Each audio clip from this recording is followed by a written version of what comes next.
세종 FM 라디오 상담실.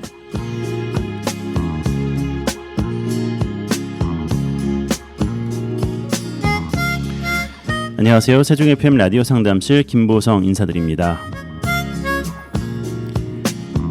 네, 지난 시간에 저희가 호흡법에 대해서도 이야기하고 호흡과 관련된 암 이 부분에 대해서도 말씀을 나눴었는데요. 김명식 원장님께서 호흡에 대해서 늘 강조를 하고 계시는데 저도 역시 스피치에 대해서 이야기할 때 호흡을 강조하는 면이 많이 있거든요.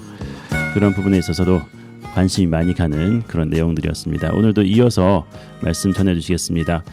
우리 청취자 여러분에게 뼈가 되고 살이 되는 소중한 정보를 전해주실 분 세종경희한방병원 김명식 원장님 나오셨습니다. 원장님 안녕하세요. 네, 안녕하세요. 네, 반갑습니다. 반갑습니다. 네. 호흡이 가장 건강의 또 기본이라는 것들도 네. 생각이 되고 말하기에 있어서도 기본이고 그렇죠. 네.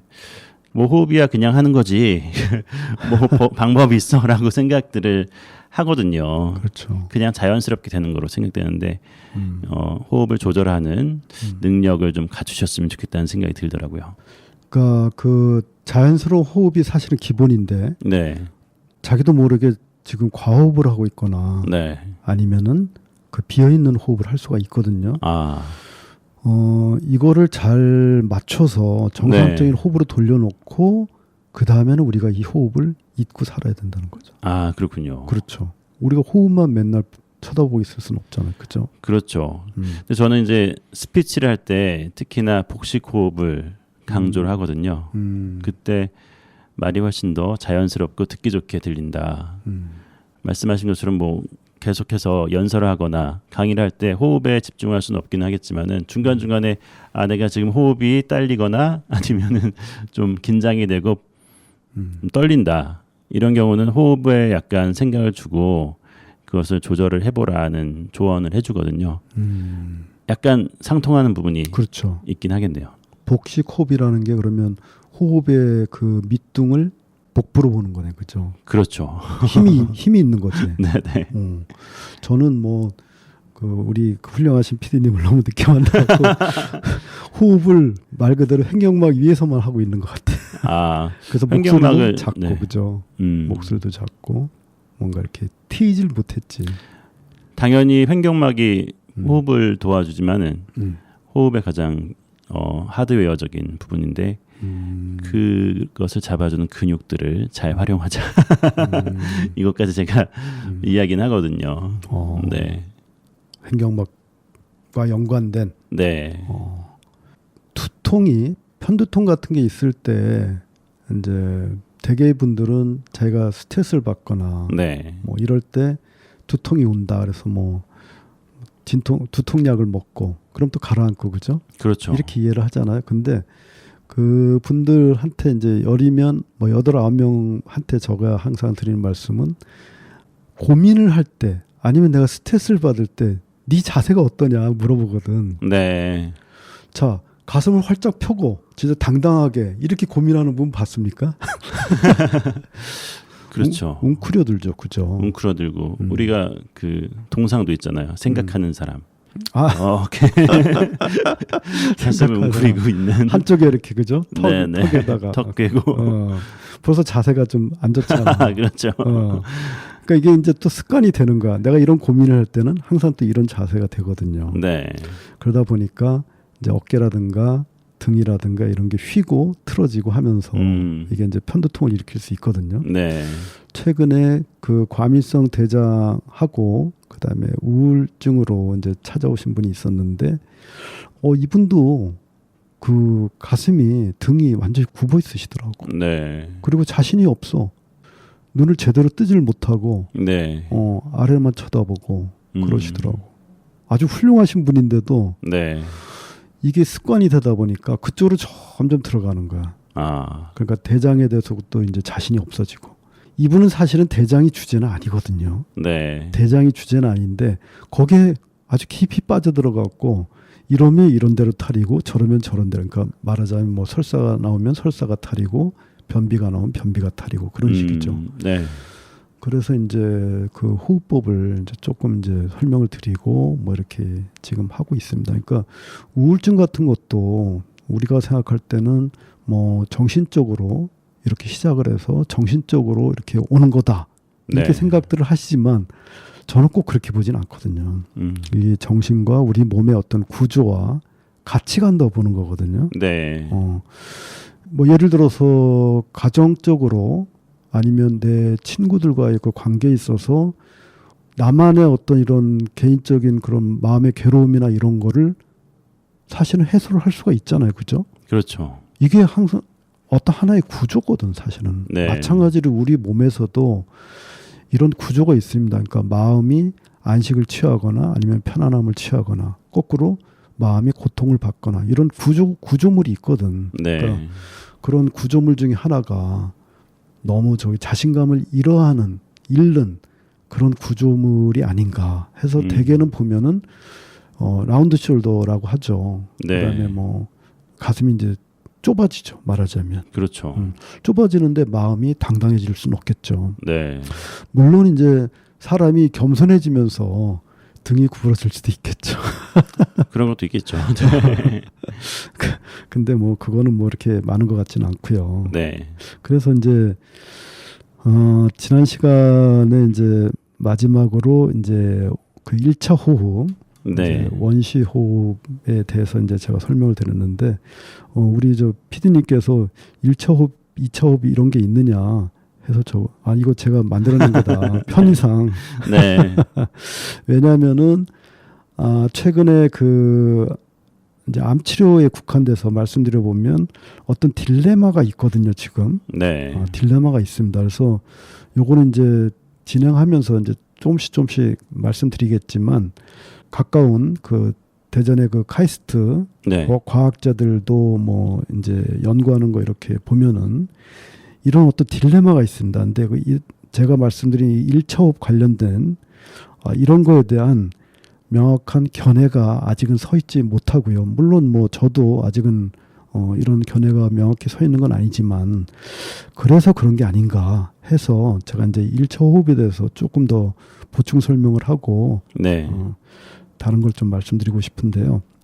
1차 호흡과 제일 관련된 거는 무명이다, 어리석음이다 이렇게 했는데 이 어리석음이라는 게 뭐냐면 우리가 뭐를 밝혀낸다고 하죠. 네. 아니면 그러니까 말하자면 이게 옳은 거야.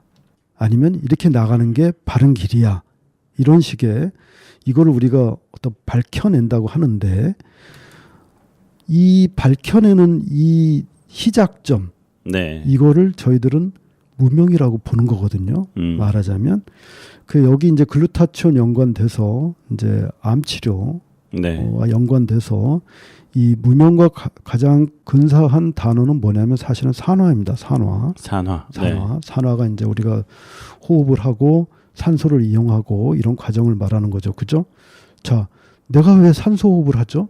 왜 O2를 그죠? 산소를 왜 흡입을 하는 거죠? 쓰는 거죠. 그죠? 산소를. 그렇죠. 어디서 쓰는 거죠? 폐에서 피로 보내주는 그리고 피에서 세포로 네, 전달해 주는 거죠. 야, 역시 원장님께 배웠습니다. 그게 아니라 우리 PD님이 의료 방송을 진짜 저 이전에도 상당히 오래 하신 걸로 알고 있는데 야, 진짜 뭐 병원으로 얘기하면 거의 뭐 레이던트 한 무슨 3, 4년처럼 되신 거 아닙니다. 큰일 납니다. 그 생명체가 이제 살기 위한 기본 조건이겠죠. 그죠? 네. 근데 이 생명체가 시작하는 이유가 사실은 이거거든요. 내가 생각하는 이 길, 내가 밝히고자 하는 이것이 옳다고 생각하는 거예요. 문제는 이제 여기서부터 생긴다는 얘기죠. 네. 그러면은 내가 옳다고 생각하는 순간 다른 거는 옳지 않은 게 되는 거죠. 네. 그렇죠. 우리가 의료 대란에 있어서 소위 말하면 정책 위반자들이 생각하는 거하고 그다음에 의료 당사자들이 생각하는 거하고 다르듯이 네. 그 당사자 입장에서 보면 옳아. 근데 다른 사람 거는 당연히 옳지 않게 되는 거죠. 네. 이거를 우리가 무명이라고 어리석음이라고 하는 거거든요. 예. 네. 왜냐하면 옳고 그름이 사실은 없다는 얘기죠. 네. 어떻게 보면 그냥 있는 그대로 봐야 되는 거고 이게 왜 이렇게 됐는지 그걸 알아야 되고 그다음에 내가 왜 태어났는지, 그 다음에 왜 죽을 수밖에 없는지 이걸 알아야 되는데 내가 태어난 이유를 뭐라 그러죠? 다른 것에서 찾는다는 거죠. 네. 그러니까 그 어떤 무명에 의해서 태어났다는 거, 아니면 뭐 무명이 아닐 수도 있겠죠. 무명이 아닐 수도 있겠는데 다른 것에서 찾는다는 거죠.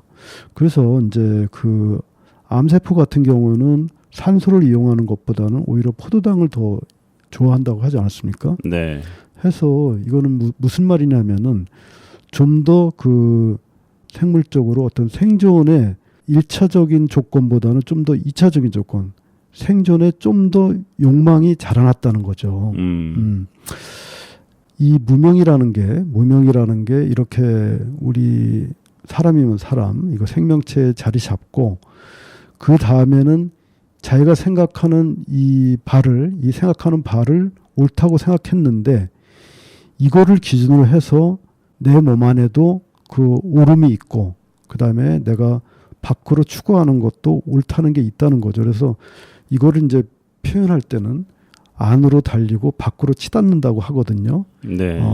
근데 이 안으로 달리고 밖으로 치닫는 이것이 진정한 너냐 할 때 그때 이 무명이라는 말을 쓸 수가 있습니다. 그리고 그때 이 안으로 치닫고 밖으로 내달리는, 아니면 안으로 달리고 밖으로 치닫는, 이거를 일으킨 근본적인 그 무명을 잘 살피는 게 그 정상세포, 암세포 이렇게 구분하는 현재 그 치료 의학 시점에서는 네. 어떻게 보면 중요한 아마 기로인 것 같은데 이거를 지금 명확히 밝힐 수 없는 상황이거든요. 사실은 지금까지의 그 의료 수준이라든가 그 어떤 의료 철학에 있어서는 아직까지는 이게 부족하지 않나 해서 제가 뭐 좀 부족한 그런 견해지만은 이렇게 억지로 끌어다 놓은 거고요.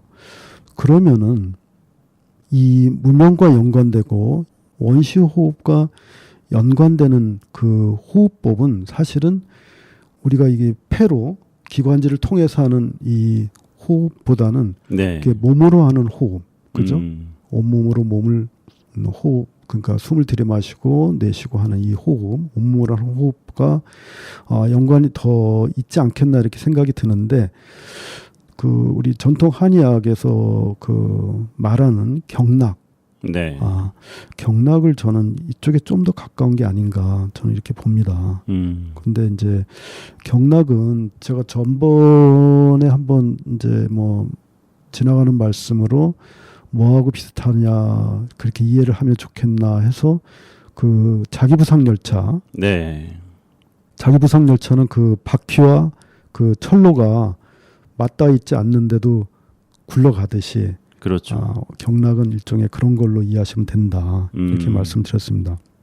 자, 근데 여기서 그러면 뭐 좀 너무 제가 좀 복잡한 얘기를 얼기설기 하느라고 좀 골치 아프실 텐데, 자, 경락은 어디서 오는 걸까요? 그런데 경락이요. 경락이라는 게 이제 눈끝에서 시작해서 뭐 머리를 지나서 등 쪽으로 해서 그다음에 엉치 쪽으로 해서 뭐 이렇게 흐르는 네. 경락이 있고 그다음에 뭐 그 검지 손가락 인지죠. 인지 손가락 끝에서 시작을 해서 이렇게 손가락을 지나서 팔을 쭉 지나서 뭐 얼굴을 통과하고 뭐 이렇게 그 길이 있거든요. 경락이라는 네. 게. 자, 그러면 경락은 그 태어나자마자 이미 형성이 되는 거잖아, 그죠? 그리고 경락이 없으면은 그 기혈순환도 있을 수가 없고, 그 다음에 신경의 흐름도 있을 수가 없고, 그 다음에 뭐 림프 순환도 있을 수가 없겠죠. 네. 경락이란 게 모든 사람이 공통적으로 같은 위치 그렇죠. 거죠. 네. 체형이 조금씩 다르듯이 네. 경락의 위치라든가 뭐 세기라든가 굵기라든가 이런 것도 조금은 차이가 있겠죠, 그죠? 네. 자, 그럼 경락은 어디서 오는 건가요? 지난번에 원장님께서 저한테 얘기해 주시기로는 신비롭다. 그럼 신비롭기 때문에 이걸 어떻게 찾아내는지 모르겠다라고 말씀하셨던 기억이 있는데요. 신비롭기 때문에 신비에서 온 걸 수도 있겠네요. 그러면. 네. 근데 이제 이게 있어야 그 심장도 계속 뛸 수가 있고 네. 그다음에 피도 흐를 수가 있고 그다음에 신경도 흐를 수가 있고 네. 그다음에 림프도 흐를 수 있고 그러면은 심장이나 혈관에서 나온 건가요? 심장이나 태어나면 혈관. 우리가 심장이 막 뛰잖아, 그죠? 그렇죠. 그럼 심장에서 나온 건가? 경락은? 아니면 그 신경에서 생긴 건가요? 그죠? 신경이 네. 있어야 반응을 하고 느끼고 그죠? 얘네들이 또 주도를 하잖아. 어디로 네. 가라, 어디로 또 돌아서 가라 이런 식으로. 제가 느끼기에는 그냥 가장 가까운 거는 신경이 아닐까라는 신경? 생각이 들긴 하는데요. 그 상위 개념이라고 알고 있어서. 네. 그러면은 신경이 없는 쪽은 경락이 없겠네. 그러면. 그건 저 잘 모르겠습니다. 그냥 넘겨짚은 것일 뿐입니다. 네. 넘겨짚는 거 꽤 잘하시는 분인데. 그 신경이 없는 쪽도 피가 흐르는 경우가 있잖아. 신경이 죽은 곳 쪽도 그죠? 네, 그렇겠죠. 거기는 그러면은 이 경락이 가는 곳에는 다 그 피도 흐르고 신경도 있고 다 있는 건데, 네. 그죠? 그러면 신경에서 한 것도 아니고 그렇다고 피에서만 나온 것 생긴 것도 아니고 아니면 산소, 공기, 네. 공기에서 생긴 건가? 아니면 허공하고 연결된 건가? 경락이요. 네, 그죠? 뼈에서 나온 건 아니겠죠? 뼈에서 나왔을 수도 있는데 네. 뼈가 없어도 경락은 있잖아, 또 그죠? 네. 이게 이제 무슨 말씀을 드리는 거면 이 경락은 우리가 아는 자연, 네. 우리가 아는 자연, 이 자연에도 사실은 자연이란 말 자체도 어떤 함정이 있다고 보는데 자연 그대로 인체에 두루한 겁니다, 사실은. 네. 장소가 따로 있는 것도 아니고 다만 우리의 마음에 따라 그리고 마음의 그 정도, 그러니까 마음의 세기에 따라 네. 나타날 뿐이고 이것이 희미해지기도 하고 강해지기도 하죠. 우리가 이제 한의원에 가면은 이제 침을 맞지 않습니까, 그죠? 네. 침을 경락에다 놓는 거라 말씀드렸죠, 그죠? 네. 최근에는 뭐 도침이라든가 그다음에 뭐 다른 뭐 근육침 뭐 이렇게 해서 직접 어떤 이 물질, 네. 그러니까 뼈에다가 아니면 인대에다가 아니면 뭐 근육에다가 이렇게 놓는 침들도 이제 옛날부터 있어 왔긴 했는데 이렇게 경락에 국한해서 보면은 경락은 이렇게 우리 개개인의 마음에 따라 마음 정도에 따라 이쪽 경락이 센 분도 있고 저쪽 경락이 약한 분들도 있고 네. 일시적으로 이게 더 우세할 수도 있고 그러니까 침을 놓는 거겠죠, 그죠? 뭐 이런 거 많이 보셨을 거예요. 한의원 가면은 왼쪽 어깨가 아픈데 오른쪽 무릎 쪽에다가 침을 놓더라. 네. 이런 말씀 들어보셨죠, 그죠? 그렇죠. 네. 저 같이 있는 우리 한의사분도 이제 그쪽 그런 쪽에 그 침술을 구사하시는 분이 계시는데 보면은 환자들이 놀랍니다, 진짜. 네. 어깨가 올라가. 무릎 쪽에 침을 놨는데 네. 이게 바로 이런 이치거든요. 그런데 그 다음날 되면 다시 어깨가 또 제자리로 내려가. 네. 왜 그럴까요? 경락이 회복이 되나요? 그렇죠. 원상태로. 네. 원래 습관대로 가는 거죠. 네. 그죠. 그러니까 이 경락이라는 무슨 말씀 드리려고 하는 거냐면 경락이라는 거는 일정한 것이 아니고 물론 이제 대략의 위치는 정해져 있죠. 네. 우리가 뭐 강물 우리 금강 같은 경우 보면 대략의 그 위치가 이제 정해져 있듯이 네. 하지만 뭐 가물거나 홍수가 나거나 그죠? 아니면 뭐 제방이 무너지거나 하면서 물길이 달라지거나 그죠? 네. 이런 거는 있을 수가 있잖아, 그죠? 예. 마찬가지로 경락도 그렇지 않겠나 싶습니다. 그래서 이게 우리 그 경락도 자연적으로 생긴 거라고 우리가 의식할 뿐이란 얘기죠. 사실은 이렇게 정상 세포와 비정상 세포, 네. 이제 글루타치온 지금 방송 중이니까 이제 비정상 세포를 이제 암 세포에 국한해서 이렇게 말씀을 드렸는데 지금 말하자면은 그 1차 호흡과 2차 호흡을 이제 좀 구분해서 이제 봐야 되는 게 아닌가 이렇게 말씀드린 이유도 뭐냐면 지금 2차 호흡의 관점에서 저희들이 지금 이 치료를 진행하고 있는데 현 단계에서는 네. 그러니까 정상 세포와 암 세포를 이제 구분한다는 거죠, 그죠? 구분한다는 거고 그 이 정상 세포와 암 세포의 그 시작점을 어떤 유전자 변이, 그다음에 그 환경을 과산화 환경 뭐 이런 식으로 아직 어떤 이 정상과 비정상을 구분하는 정도에서 지금 치료가 진행이 돼서 네. 제가 이제 이 2차업을 말씀드렸는데 지금 치료는 이제 구분해서 정확하게 치료하는 그 단계까지 이제 접어들었거든요. 지금은. 네. 그러니까 기존의 치료는 어떤 식이냐면 모든 세포를 한꺼번에 파괴하는 거야. 그러니까 정상 세포도 파괴하고 네. 비정상 세포도 파괴하고. 그랬죠. 왜냐하면 네. 그러니까 비정상 세포와 정상 세포를 구분할 수가 없으니까. 네. 네. 그 이제 이 정상 세포와 비정상 세포를 이제 구분하기 시작하고 그 다음에 그 각자의 기능이나 이런 거를 보니까 글루타치온이 거기에 도움을 주는 게 아닌가 해서 이게 이제 시작이 된 거거든요. 사실은. 네. 시작이 된 건데 모든 세포를 파괴하는 그 치료법에는 뭐가 있을까요? 우리가 많이 들었을 텐데 그 암 치료 같은 걸 때 보면 방사선 치료가 있죠. 그렇죠. 방사선 치료는 모든 세포막을 파괴하고 이제 궁극적으로는 그 유전자를 네. DNA를 파괴하는 거죠. 아. 그러니까 생존 자체를 그 조건을 없애버리는 거죠. 이 방사선이라는 것은 그 원자 핵의 빛 에너지를 이용하는 거고요. 네. 이런 방사선 빛 에너지는 우리 오감이 체감할 수 있나요? 체감은 못할 것 같은데요. 못하죠, 그죠? 네. 그러니까 우리가 말씀드린 그 2차 호흡을 뛰어넘는 네. 개념이죠, 사실은. 그래서 방사선 치료 기법은 뭐 다른 게 아니고 선형 가속기의 그 고에너지 그 방출 형식이거든요. 네. 그러니까 좀 자극이 세다는 얘기겠죠, 그죠? 그래서 뭐 방사선 치료하면 머리카락도 빠지고. 그렇죠. 네. 어. 그렇게 되죠. 그렇죠. 그래서 요거보다 조금 이제 개량된 방법이 방사선 동위 원소를 네.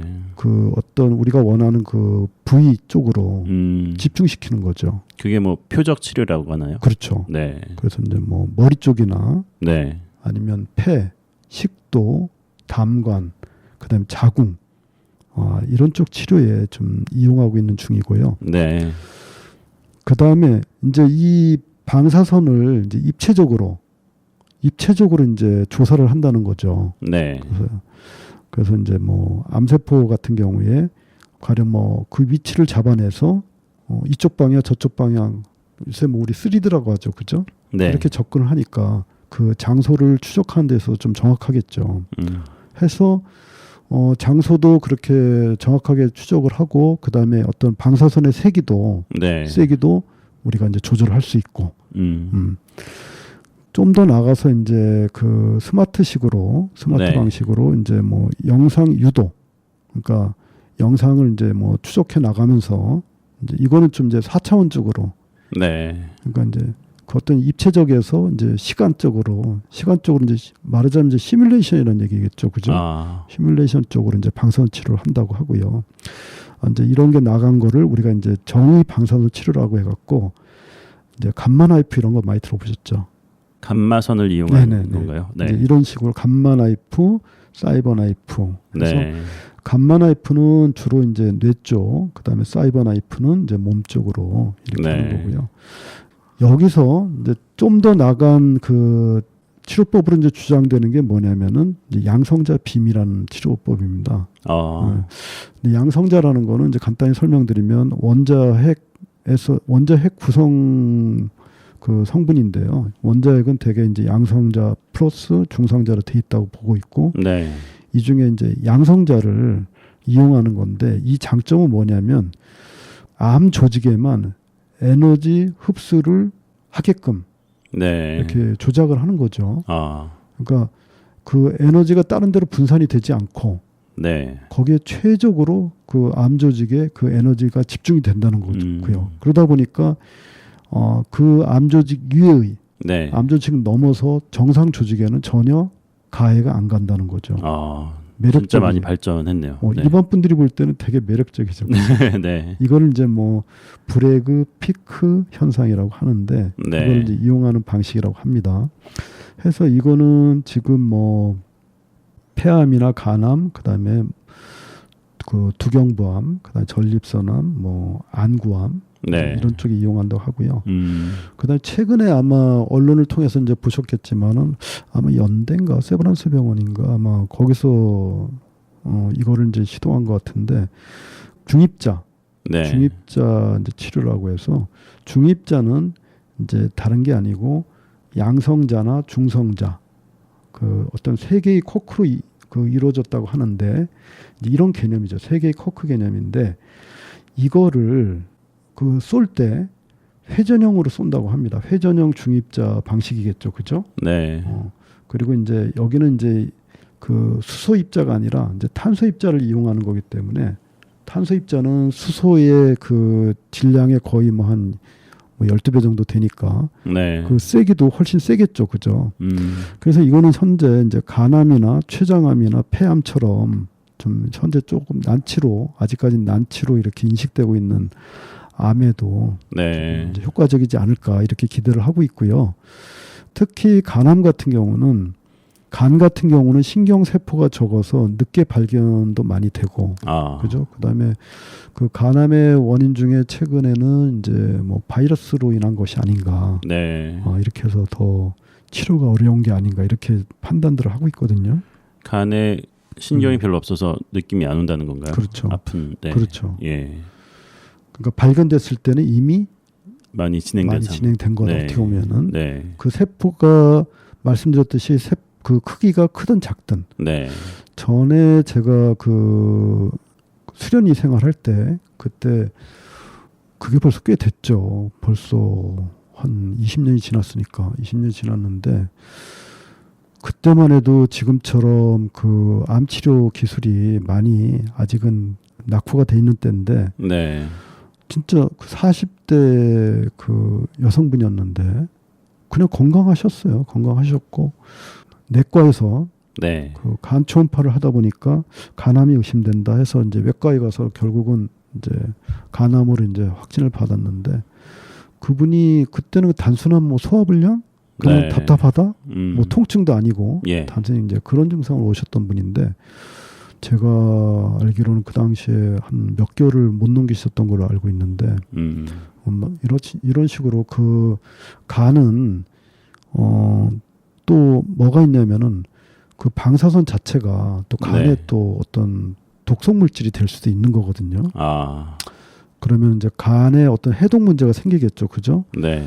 그 특히 뭐 간경변이라든가 간경변을 동반한 뭐 간암이라든가 해서 이런 간암이나 그다음에 췌장암도 아직까지는 뭐 좀 난치로 이렇게 인식을 하고 있지 않습니까? 네. 폐암도 마찬가지고.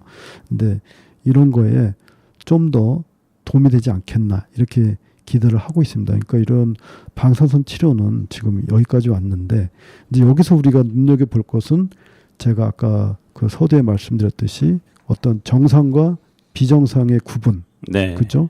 여기에 지금 이제 아직은 몰두하고 있는 정도거든요, 그죠? 네. 근데 이 정상과 비정상을 이렇게 구분하는 이 기술이 어떤 한계에 부딪혔을 때 저는 그 1차 호흡 관점에서 접근하는 게 맞지 않나 이렇게 생각이 듭니다. 네. 오늘도 좋은 말씀 감사합니다. 저희가 다시 한번 곱씹어서 들어보도록 하겠습니다. 지금까지 세종경의한방병원 김명식 원장님 수고하셨습니다. 원장님 다음 주에 다시 뵙겠습니다. 네, 감사합니다.